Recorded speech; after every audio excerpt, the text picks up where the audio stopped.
Morning, friends. Welcome to United Lodge of Theosophists meeting. Um, it's been stated that Theosophy is one of the best kept centuries of the 21st century. And you can see by, I guess, the presence here today of just a few of us that that holds true to some extent. Not to say that if those who are aware of the name Theosophy would be in attendance there, because numbers are not, while they are important, it's not that important. It's the quality of the individuals that are in attendance instead of the quantity. As Mr. Judge states, give him a few truly devoted students and they could, or he could rather, make significant changes in the world. So that being said, the few that are here, we're tasked with the responsibility, not the authority, to carry on the program, the original program that's been set down by the former students who have come before us, to be loyal to that program. And parts of that program involves presentation of the fundamental principles of the philosophy of Theosophy.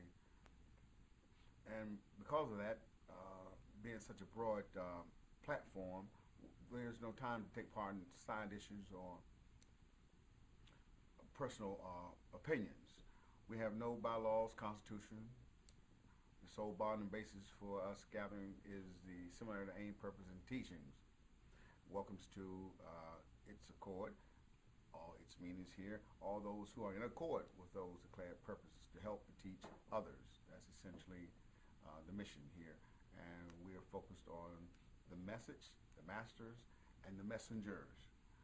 The latest being Madame Blavatsky, who appeared on the scene over 100 years ago to present the eternal verities as we view them in some words. Today's talk is Culture of Concentration. The reading today comes from the Bhagavad Gita,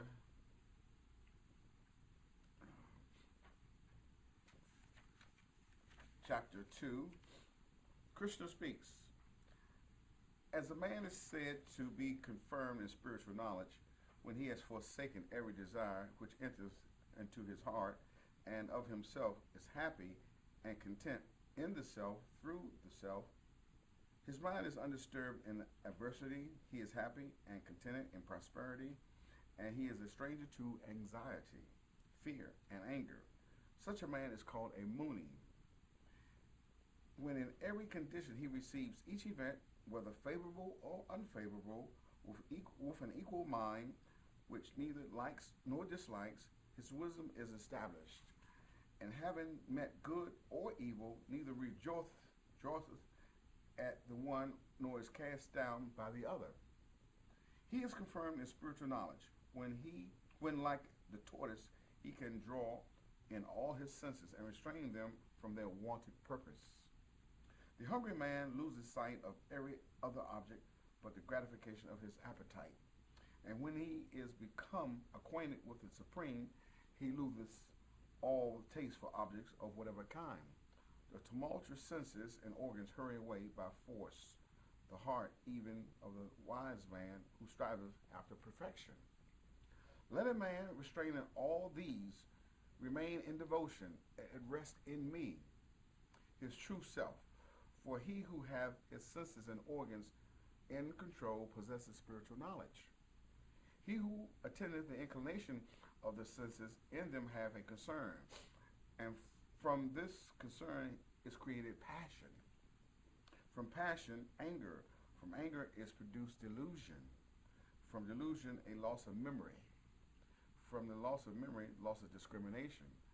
And from loss of discrimination, loss of all.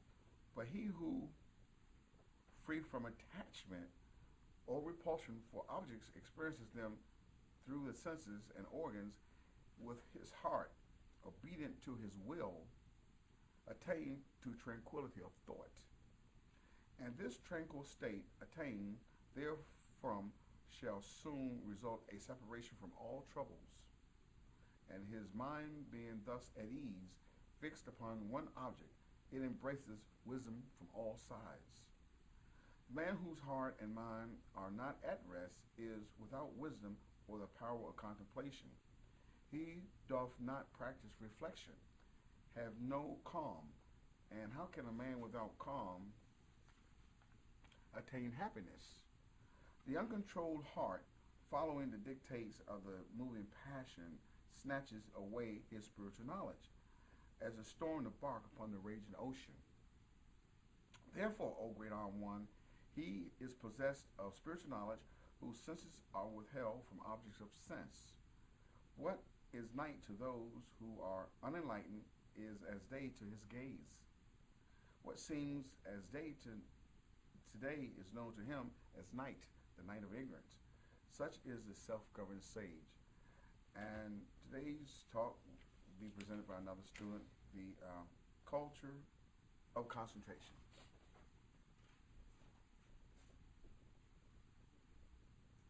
Thank you, friends.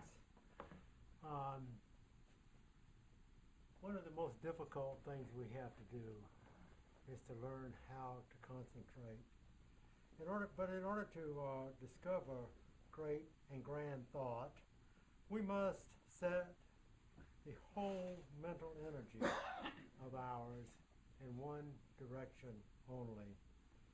Biographers of great men show that the real difference between them and the common herd lies in the power of concentration of thought. Scientists, philosophers, and wise men acquire such a control over the mind that they can, at will, immerse themselves in their special subjects with all-absorbing attention. Concentration of the right sort produces a Buddha or a Christ. But we are warned that concentration of the wrong sort produces a Judas or a medium. Key word here is will. That's going to come up several times. We have to develop our will to stay with it. Concentration of the mind means permanent predominance of one set of ideas or thoughts over the rest. Our mind has a natural tendency to get controlled and lost in the seemingly unlimited whims of the five senses. That's where most of us are these days. With our unlimited desires as its guide, the mind jumps around aimlessly from thought to thought. But given how our minds tend to wander, our lower natures probably tell us to give up, that cultivation of concentration is impossible. Yet we have these great ones who come before us and show us that it is not. And we have within us everything these great ones have. If a mental impression is sufficiently strong and lasting, it can react on the system. And our process here is to get our entire system motivated in one direction, not our lower selves, our five senses over here, and our higher selves hiding in the shadows that we fail to recognize. So the fright of the cockroach, said in the literature, the fright of a cockroach seeing a beetle can transform the cockroach into a beetle in a few weeks' time. The fright of a pregnant woman can cause the unborn to be molded in a certain way. So here we have examples on the physical level of how our mind affects the rest of us. So by proper culture and training, we can bring the mind to such a state that only one set of impressions will be permanently predominant in it. The results of such an impression will be proportionate to their intensity. So in the practice of concentration, the power of self-control is immeasurably enhanced. Evil thoughts are never allowed to interfere, because whatever we concentrate on in this process, that's what we become. But if the practice of self-control is carried out without due regard to this collateral subjects, which is what we just mentioned, and could be in evil thoughts, of self-purification and unselfishness. That's what we need to pay attention to. Self-purification, unselfishness, mental equilibrium will likely be overturned, and the act of self-control degenerates into the ridiculous. There is a disposition on the part of those who take an ultra-spiritual view of the mind's operations to exaggerate truths which ultimately grow into dangerous lies, including religious fanaticism, sectarian bigotry, and superstition. And this is supposedly an issue with ISIL, people in that group. That's today's issue we have to deal with.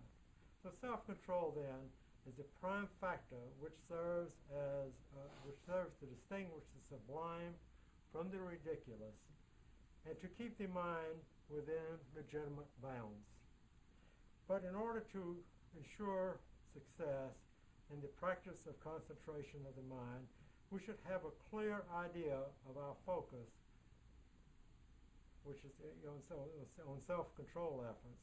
By self-control, we should learn to keep complete and full control over all the passions, evil thoughts, and deeds that together form our lower nature. We face no more difficult task than this as we pass through our material existence. We might as well put the sevenfold nature of man. We're going to be relating to that throughout the rest of our presentation. So here we go. This is our permanent part of us that I'm going to put in first. It's something like this.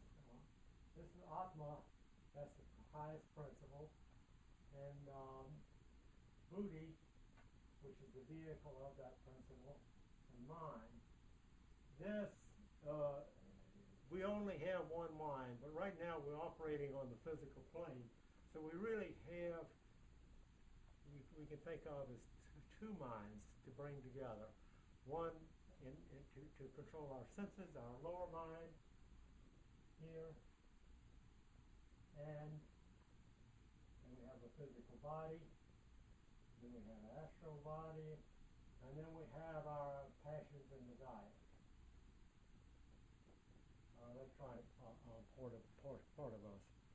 Success in the culture of concentration, they're saying, is a very difficult thing, and it's not for him who sporadically attempts it. You have to work at it every day. When you're doing the dishes, you focus on doing the dishes and doing the best job, and why you're doing it, and the spiritual reasons associated with that. So it is a thing that flows from a firm position assumed with regard to the end in view and unremittingly kept up. Every moment we've got to think about trying to do the best we can for the good of all. All efforts made from that basis are bound to be of avail. Every effort made from the point of view of the spiritual man, that's what is being described here,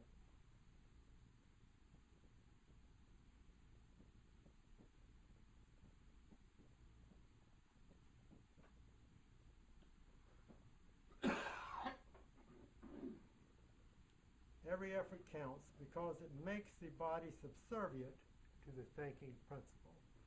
So that's what we want to do. We need to get all of this in sync with this part right here. And then at that point, and it is possible, it's very difficult, where these two M's become one. And these two merge together. The height of concentration is possible to us, but not on a selfish basis. True concentration is first of all a position assumed out of regard for the end in view, which is the union with the higher self, as previously described, pulling that together.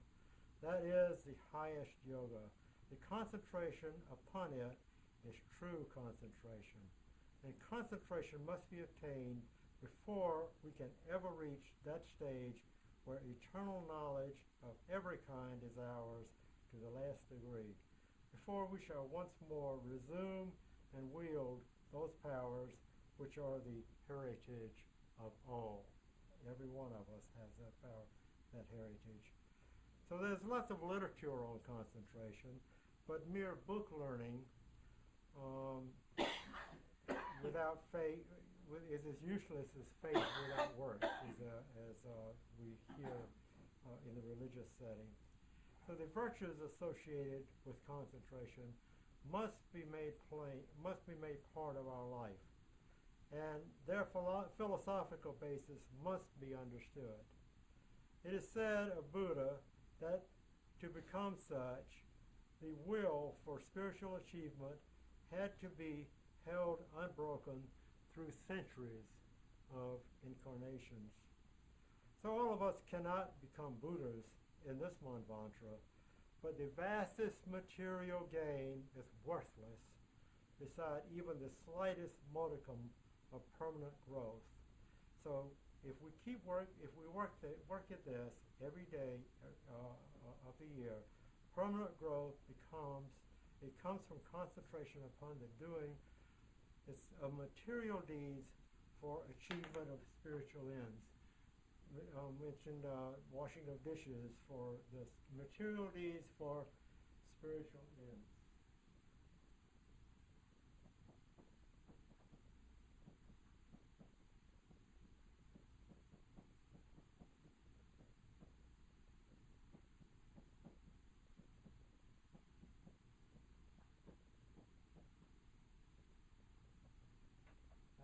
That's what we're here in the body to try to achieve. True concentration is of a dual nature: fixed concentration of will upon the efficient doing of whatever lies at hand to be done, and an equally constant grasp upon the true reason for the doing, that reason being the performance of action to the benefit of all beings. We're washing the dishes for the family. We're out in the world and concentrating on what we can do to help the all. Those able to do this become an impersonal force in nature which has no reason to act for itself. True happiness arises spontaneously from within whenever the self is freed from outward-reaching desires, which is what our five senses tend to point us toward. To achieve this end, physical and mental concentration upon the correct performance of action are necessary. Life is the great teacher. It is a great manifestation of soul, and soul manifests the supreme. The great aim here is devotion.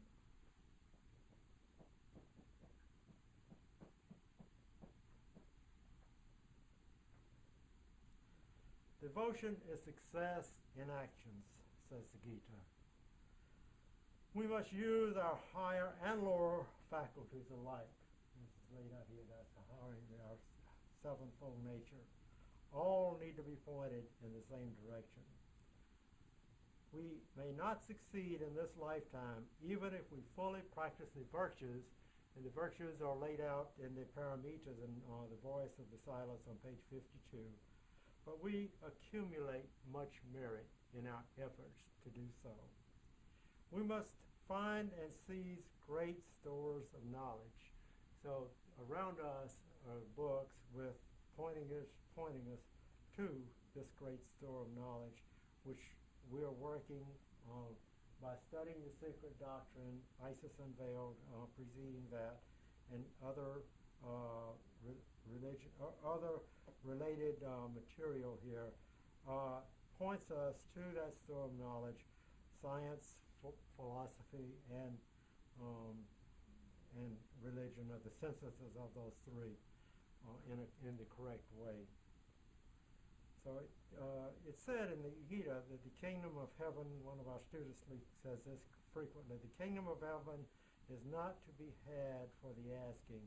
It must be taken by violence. And the only way we can gain the will and the power to seize and hold is by acquiring the virtues. And violence is not what we think of in this material world, going out to war. It is a war. It is the greatest of all wars. It is that internal war that we have to deal with every day that we're here. So we need to acquire the virtues on the one hand and ultimately understand ourselves on the other. And that's what we frequently advise to do, to understand ourselves. But without, we have to have the spiritual as well as the material together to understand that. We have to deal with the Western mind of ours. This student, all of us in this West have it. We all are overburdened with false training and false logic. So we must begin where we are. We must examine our present possessions and grow to know our own present powers and mental machinery. So that there is no possibility of obtaining real concentration until the possessor of the mind can place it where he will, when he will, and for as long as he pleases. So the mind is a great thayer of the real, says the voice. Let the disciple slay the slayer. The disciple, who is the real man, the spiritual man, must act as such. We must assume the position of the higher. He has to stop the switchings and flitterings of his thinking principle and become calm in that knowledge to which the consideration of his own true nature brings him. So to obtain concentration, we need to understand the classification of the principles of man, which is laid out here. We all have the same principles. This is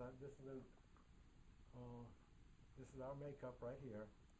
We are all the same, from the same source, which is the all, and we are that.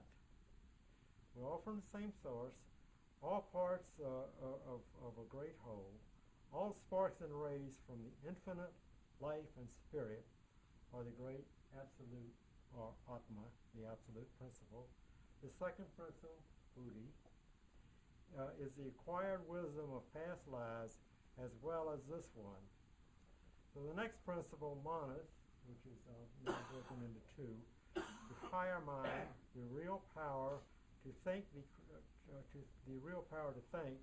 The Creator is not concerned with the physical phase of existence. We're talking about the higher Manas here, but the spirit and the acquired wisdom.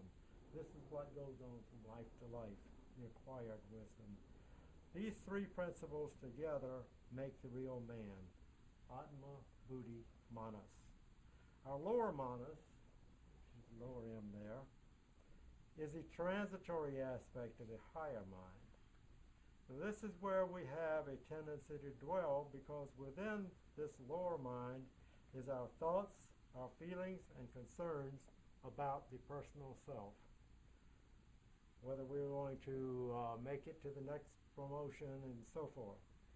We also have the astral body, which is down here over the A. The astral body is a prototype designed around the physical body and the passions and desires of the life principle, which is here. Without the astral body, the physical body would be a mass of matter. The real senses of man are not in the physical body, but in the astral body. The astral body is even more complete and effective on its own plane than our bodily instruments here on the physical plane, for it has a wide range of action in its 7 super senses, where physically we have use of only 5 right now, but we are in the process of developing number 6 and number 7, and so forth. So from the true power of concentration, we begin to open up these channels that reach from our brains to the astral body, and from the astral body to the inner man. Then that which is temporary tends to become a part of that which is eternal. So all the planes become sensitized from above down, and all the vestures of the soul which we have evolved from the past become in accord with each other. Once we get to that point, we are a perfected being, and if we're thinking correctly and thinking about the good of all, we are a Christ or a Buddha and so forth. So the yoga aphorisms of Patanjali, which we study and we have group meetings from time to time, talks about two kinds of concentration of yoga. The word yoga means union. In the 11th chapter of the Gita, this union is pictured as the vision of the divine form as including all forms. Krishna having many forms and so forth. In the providence of karma, this vision comes to all men twice in each cycle of existence, once at the time of birth and once at the time of death, which the man sees his future and his past and his present all at one time. And there's no such thing as future, past, and present in this process. That's when you come into this world, when you leave this world. This is a passive vision and comes to each without his will as the karma of the whole experienced by the part. So the idea is to stay in this moment throughout. To synthesize past, present, and future, the three forms of vision into the eternal reality is the definition of yoga. There's two types of yoga, and we will wind it up pretty soon. We need to get some smattering, think about all this process in terms of when we start talking about specifics as to how we develop this concentration. We've already mentioned some of it in general, but we are going to get to more specifics once we have gone through the generals. Hatha Yoga is referred to in the 4th chapter of the Gita. It consists of developing certain powers through assumption of certain postures, retention of breath, and other physical techniques for the purpose of training the mind to focus. When practiced under experienced gurus, Hatha Yoga can be effective in development of certain powers. However, in the West, where such gurus do not exist, Hatha Yoga causes arousal of influences that do harm, and without proper guidance, the individual can go mad or get injured in other ways. Hatha Yoga is also difficult to pursue and must be pushed to the point of mastery. But the greatest objection to Hatha Yoga from a spiritual point of view is that it pertains to the material and semi-material man, roughly speaking to the body, and what is gained through it is lost at death. But there must be in us a power of discernment, the cultivation of which will enable us to know whatever is desired to be known. That there is such a power is affirmed by teachers of occultism, and the way to acquire it is by cultivating concentration. Cultivating concentration is what the other type of yoga is all about. That is called Raja Yoga.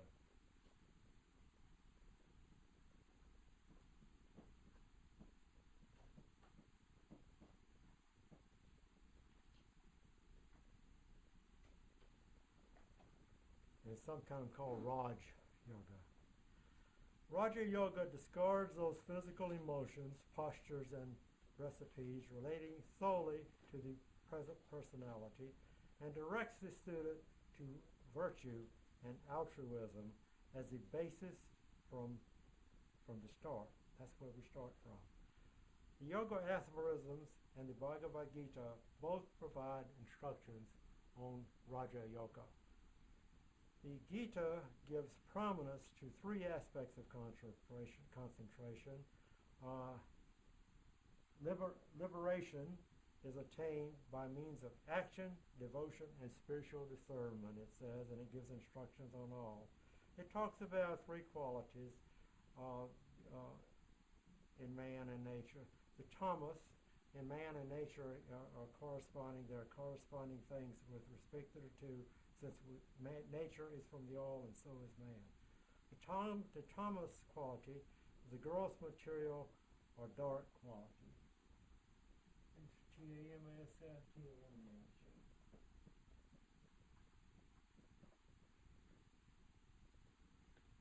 The Rajas is the active and passive quality.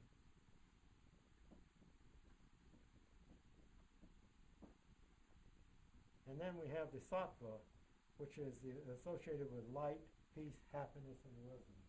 We're all made up of this.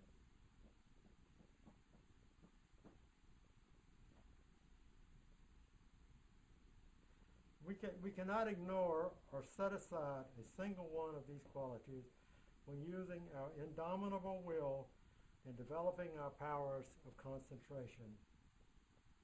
So, as I mentioned earlier, we're going to stop in a minute or two after this next blurb, and then we'll take it up later. As mentioned earlier, we are warned that concentration of the wrong sort produces a Judas or medium. What are hindrances to cultivating the right sort of concentration? And this is what we're going to wind up being a Judas or medium if we let anger take control of us. The ramifications of anger is that it is at once felt by the ethereal body and manifests itself in an uncontrollable trembling which begins at the center and violently pulls apart. It goes into particles. Anger must be avoided, and it cannot be avoided unless we have charity and love. Absolute toleration. We have to concentrate that.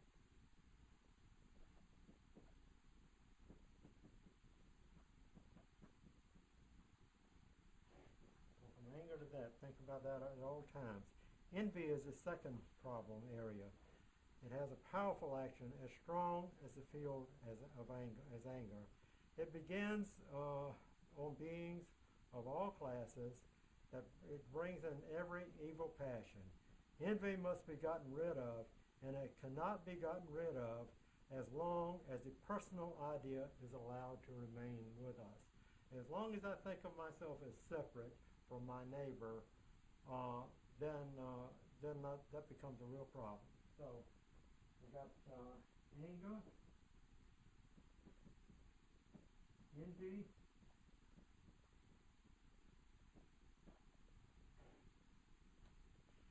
vanity. We all have this third tendency too. Represents the great illusion of nature. It brings before the soul all sorts of erroneous or evil pictures and drags the soul so far away that anger or envy will enter. Vanity cannot be avoided except by studiously cultivating that selflessness and poverty of heart advised by Jesus and Buddha. So, let's put that up here.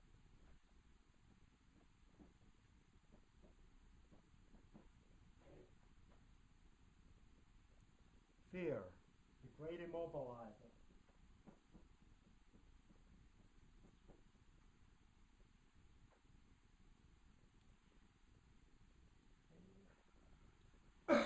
So fear is a great immobilizer, but it's not the worst of all. The previous ones are very bad too. For it will disappear with knowledge. If we are fearful, we gain knowledge. That goes in the background. Fear is always the son of ignorance, says the literature, and we intuitively know that too.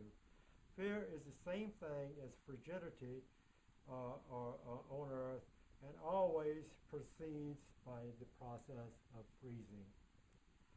So,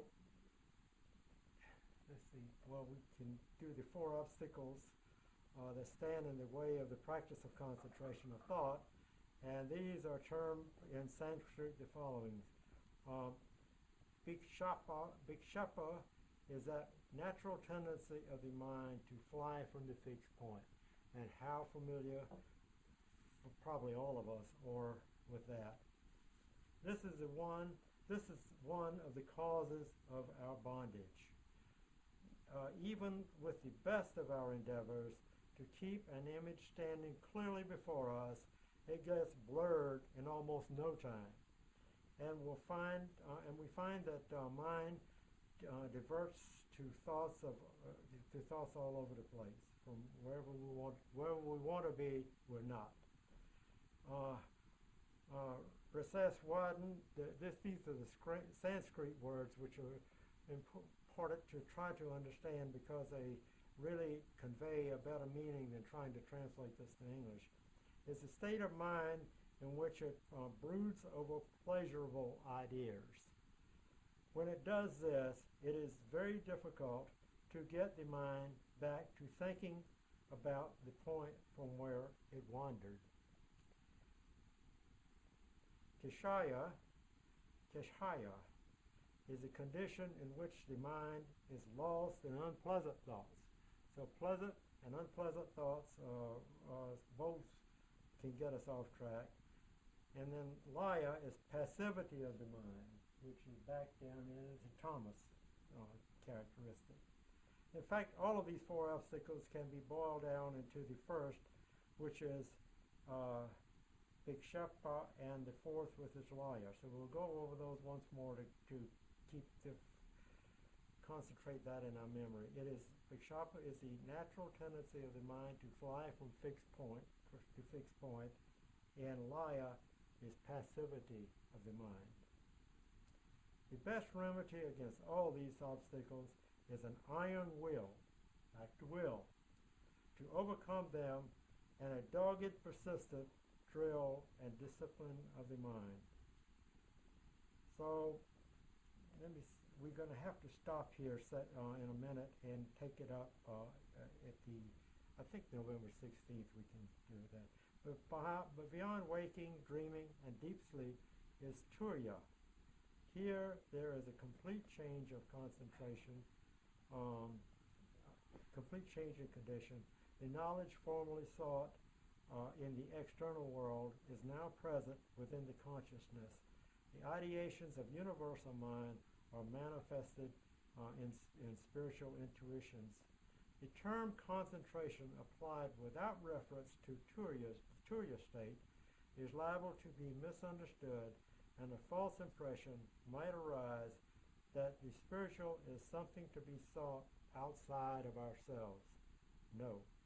The waking, the dreaming, and deep sleep states correspond to the objective worlds, while Turiya is subjective, including in itself all ideas. If this is so, we can never seek for the true beyond ourselves. The things we suppose we shall sometime realize in spiritual consciousness might be present in it now, for to spirit all things are eternally present. And we all have that spirit, that spark. Advance to this state is measured by the realization of moods. We are on the path when there surges up in the innermost recesses of our being the cry of the long imprisoned souls of men. We are then on our way to unity. Again, thinking about all, acting on behalf of the all. And we'll stop it here for discussion and pick it up, I think, November the 16th for part 2, which will be more specifics now that there's been exposure to the general background, which is critically important to really understanding what concentration is all about. Comments?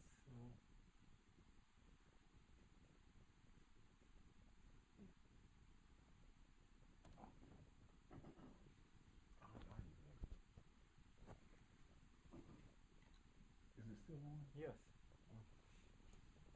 I don't have any. Yeah, okay. Okay, well, we're going to continue on November the 16th, I think it is, for part 2, which gets into more specifics as to what we can do in concentration. And we have Yeah, I have a question, basically. Um, it's stated somewhere throughout the literature, whom the gods seek to destroy, they first make mad. And you did mention the word mad there about somewhere back about you can either do something or go mad. My question is, what is mad? And if you're involved in something that's supposedly so positive, why would you go mad? What happens along the way for you to go mad? First, define what is mad, and then why would you go mad? Okay, we are all individuals here. We're in a state of development. When we get to man, that mind is lighted up, and it's up to us to first acquire this knowledge, and then use that knowledge in a positive way. And as long as we're out there trying to benefit man, develop our discrimination and so forth for the benefit of all, uh, that's the direction you get pointed to. But we have all of these things that go on within us. We all have the tendency to anger, to envy, and all the other things that's already been mentioned. And that's this student's understanding is if we succumb to those things, especially if we do, and we're subject to falling, even in a very high state of development. And if we succumb to that, we could very well become, if we're familiar with Star Wars, the Darth Vader, or actually go mad to the point where we just become babbling idiots. So there is risk, and there's risk and great reward in trying to understand what's in the secret doctrine and other things that really point us in the correct direction. But because of where we are in this world, all muddled up, we get it all mixed up in other things. We get the true and the false all mixed up together, especially when we get out there in the world if we're not careful about it. And that's this student's understanding as to how we go mad. So you might please add to that, maybe if you have a question. So basically, then mad would be insane, pretty much. I mean, if you wanted to attach a synonym to that this word. Student's understanding, yeah. Okay. So and it's been known that people who do pursue this path and they get muddled up, but there's opportunities in both directions, and the rewards are so great, which is to the advancement of all of mankind, if we can get to understanding this correctly, that most people who get into it realize that the rewards are far outweigh the risk. Because the idea is if we could keep on doing nothing, then natural evolution is going to take over, and we're just going to be part of that natural evolution is going to recycling and so on and so forth. So we have to going back to the kingdom of heaven being taken by violence. We have to take over ourselves, our entire natures, our lower nature and our higher nature, and point that in the right direction. And if we don't do that, we're going to be in this position and worse. So, again, that's a risk that we have to face and deal with. Another comment or question? There's a comment. To this student's understanding, that comes about because of the dichotomy of the personality and the individuality. If we allow the lower aspects that you have put on the board, including our lower mind, which is our intellectual mind, to guide our activity, then we're earthly. The personality side of it. We're earthly, we're materialistic, we're selfish. And the other side, which is the divine aspect of us, which tends towards selflessness, is altruistic. And it is for the benefit of the all. And I think that's where the demarcation comes in. If we are mostly on the material side, and we're also personal and selfish, then we are using all of the benefits we gather from the philosophy for personal ends. So we are in this box right here. The lower box. Yeah. They're not separate. No, they're not It's just separate. the tendency is to pull down. But when we become altruistic, understanding that the great nature does tremendous sacrificing on behalf of humanity, that our very existence is due to sacrifice of higher intelligences, and that in return we must also do the same for the lower brothers, those who know less than we do, and all of the lower kingdoms of nature. And if we don't follow that, that's when we fall. And I think we are to use our powers for the benefit of all. And when we don't, I think great nature penalizes us. We are here to benefit nature, which is exactly what you just said. In our effort to bring this together in our personal, in our effort to grow from within, we not only advance ourselves, but we advance all around us. And we get into you mentioned individuality. That is a higher function. And if we reach up toward our individuality and let our personality then be subservient to it, our personality can be important. People who go out and influence others and so forth, and then you continue to guide them in the right direction. In other words, their individuality is in control. That's where they're going to go with helping others and so forth. But if they let that personality and that selfishness be their guide and so forth, which is really the tendency in the Western world, then I think that's also what you said, and you can get yourself in a difficult situation as well as the rest, as your friends around you. Go comment. Yeah, you touched on it very near the end right there, but just two things. One, I noticed that in drawing your Atma Buddhi thing up there, you didn't complete the triangle. Was there a particular reason for that?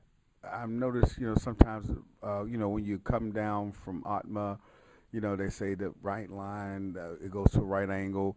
I mean, if you want to get specific, like the Pythagoreans, they had a thing about what comes first and all that. So I'm just observing that if there was a reason for you not completing the triangle. And then secondly, now, just like on the on the pamphlet that's put out, I noticed a lot about education was mentioned in the various paragraphs. The public education, or just the general life of the average citizen, is there anything that points towards in the curriculum of educating the child the development of concentration? I know memory is taught a lot. It's just like this thing of memorizing stuff like that.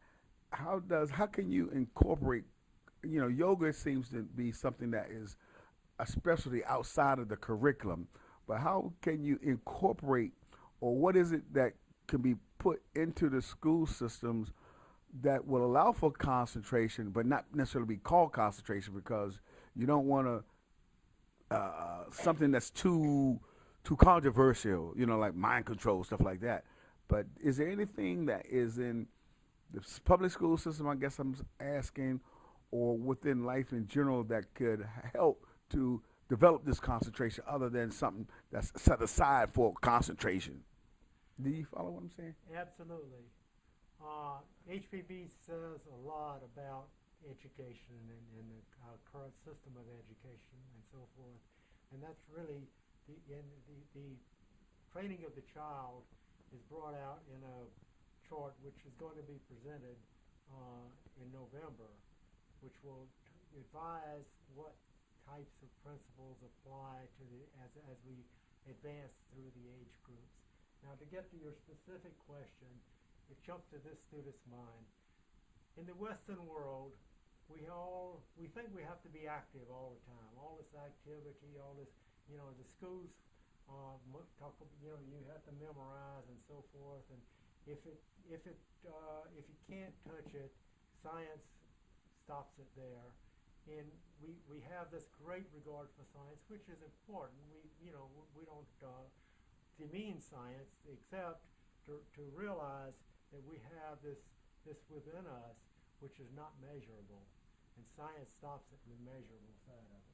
So, to get to your comment, in the East, they have this quietness we hear about and so forth. We don't really seem to do much of that in school to emphasize the importance of the child going within. And we don't seem to do very well with individual instruction. Montessori is an example. The student's son went for a couple of years to Montessori. That feature seems to be factoring in more and more into education. But a short answer to your question is we got to get away from the rote memory stuff into the process of developing the child and achieving the potential. They all come here for a reason, okay? And there was a song when this student was in college. Doctors and lawyers and business professionals, they all come out just the same, okay? They by developing the child, you get kind of away from that. You develop that person for their individual needs and so forth. And with respect to education, that seems to be what the issue is that could be improved on. Now, as to the first part, was there a reason for not completing the triangle specifically? Yes. It is sometimes shown with that, okay, Atma Buddhi Manas, but it's not really a closed triangle because this absolute principle is there. We are at one with the absolute principle when we're operating from here, okay? But that absolute principle is the all. We are the all. Thou art that. That's why the student left it open, because we have this ray from the central spiritual sun, which is interacting with us at all times. And it broods, Atma is said, broods above us, and we have to reach up and participate in Atma when we're in this body. So that's one reason why sometimes you see it closed triangle, and sometimes you see it with that central spiritual sun shining in. And if others have any other comments on that, please. So are you saying then that it really doesn't make a difference if it's a closed triangle or an open triangle? The symbolism is the same, or there is a difference? This student really doesn't see the difference, because what we're seeing is, Atma is that absolute principle, and that's the way this student tries to understand it. Atma is all in. They can't be enclosed in a body. It is that absolute principle that we eventually want to become one with. We actually want to be one with it now, but that's what we aspire to, reaching up, because it's not going to, otherwise these seven won't come together. It's not going to come down and get us. We are perfect now. I sit here. Yes. If I identify with my lower principle, that's the only time I'm imperfect. But my inner nature is perfect as is. Absolutely. To bring it through the physical body and make the physical body subservient to it is the question. But my higher aspect, my divine aspect, is perfect as it is. Absolutely. Man is perfect now. We just don't realize that. And once as we realize it and blend those two together into one, that's what nature is here to teach us to do that. As we keep making mistakes and we keep coming back in, and one of these days we eventually learn, it becomes a permanent part of us in that higher part, and that's the whole process. And it takes a long, long time. So we have to do it individually. So then, what the last student just mentioned sort of like rung a bell to the extent when she states that I am perfect now. Thou art that. Right. Okay. So also then, and she mentioned the word now. So does that suggest that there's no past, future, or present? There's just eternal now, because Eternal now, yes. is it then the lower mind that's involved in going to be perfect, or in the future? Those phrases when there is just the illusion of past, present, future, or progressing towards perfection. If you're in the higher nature, it is now and perfection. In that sense, there's no this illusion of past, present, and future, and moving towards something. You're already there. Yes. You're already there now. Yes, we're just embodied within fixed periods of time. We sort of differentiate and so forth, and time and space and all that. But it all is. Okay, We're embodied right now. We won't be embodied in some years, in a few years, and we might we'll probably be embodied again later, depending on how things go. So let's say this thing in Theosophy where they talk about the various races. The construct of time, just like we say we're in the fifth sub-race of the Aryan race, the fifth race. But now to a being who, if there's always a now, then how do you adjust for the third? How do you adjust for the third race or the fourth race? Meaning that the Atlanteans, which we are, let's say a highly developed being or just an average citizen, if they were aware of the illusion of the now, and now that Atlantean is an Aryan. So, but yet all this history, this what we call history, recording of these human events.